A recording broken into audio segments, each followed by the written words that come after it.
Welcome back to my animal education series. Today I'm here with Glenn at the Brookfield Zoo. Hello. Oh, how you doing, Cole? I'm doing good. And what do we have here? We have a reindeer. So where can you find reindeer in the wild? Reindeer actually are from Northern Europe, Eurasia, Northern Russia and stuff. The animals that we have here in North America are actually called caribou, the ones that are up north in Alaska and Canada. What's the main difference between a caribou and a reindeer? Well, there's a lot of debate on that and everything. There are subspecies and stuff, and there's talk to different scientists. They have different opinions and ideas and theories as to how closely they're related or not related. So what do they eat in the wild? The wild they eat a lot of moss, lichens. And if you look, they have the antlers, and they actually use that. Part of what they use that for is digging through the ice and snow to find that stuff. But if you look up at the tundra where they live, there's not a lot of big trees and grass growing or anything, so they dig through. In the summertime, they can eat some grass, but things thaw out and get green. And what do they eat here at the zoo? Well, they get oats, that's for sure. They also get a really nice cut of alfalfa, and we give them fruits and vegetables, and they get a grain that is part of a complete diet, so we make sure they get all their vitamins. How does this coloration help them in the wild? Well, they will blend in a little bit. You can see they're white, or whitish and brown and stuff, but they vary from one animal to another. We've had reindeers that are very dark and other ones that are extremely light, so it's kind of an individual difference. And how big do these antlers typically get? It depends on the animal. We just have females here, so this is probably a typical rack for a female, but the males will get really large racks with really large antlers. And the unique things about reindeer and caribou is the only species of deer where both male and female grow the antlers. If you look at the deer we got here in North America, be it whitetail or mule deer or moose, only the males will grow the antlers and stuff. When you said that this is a female, I'm like, well, that's pretty interesting because not a whole lot of deer species have females with antlers. Right. And she'll drop these probably January and February, like all deer do, they drop them, and then she'll start growing a whole new set. So this is one season's growth.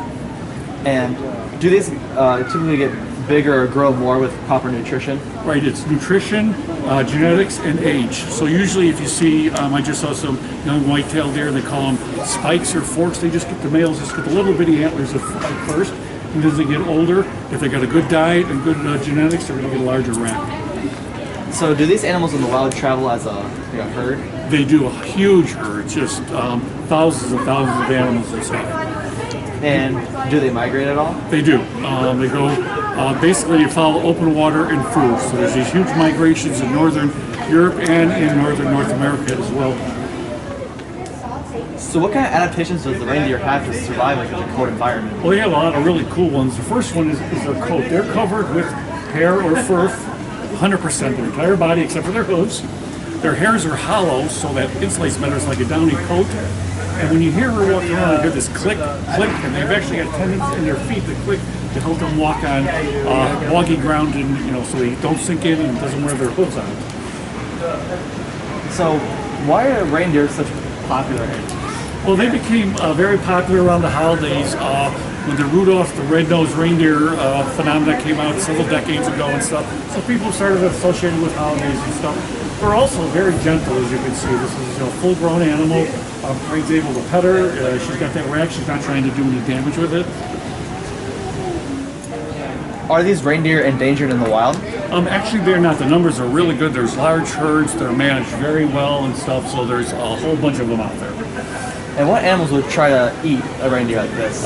Typically, you're looking at wolves, possibly polar bears, depending where they're at and stuff. And obviously these antlers probably can be used for defense as well. Absolutely. And if you look at reindeer, or any deer at all, that's one of my favorite things is antlers, just because the physiology of them growing every year just takes a lot of energy to do that, and antlers in themselves are just cool. They're really amazing adaptations.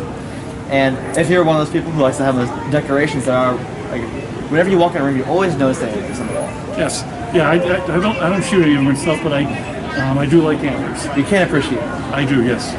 So, besides the antlers, what is one of your favorite things about the reindeer? The fact that they can stay really warm in cold weather.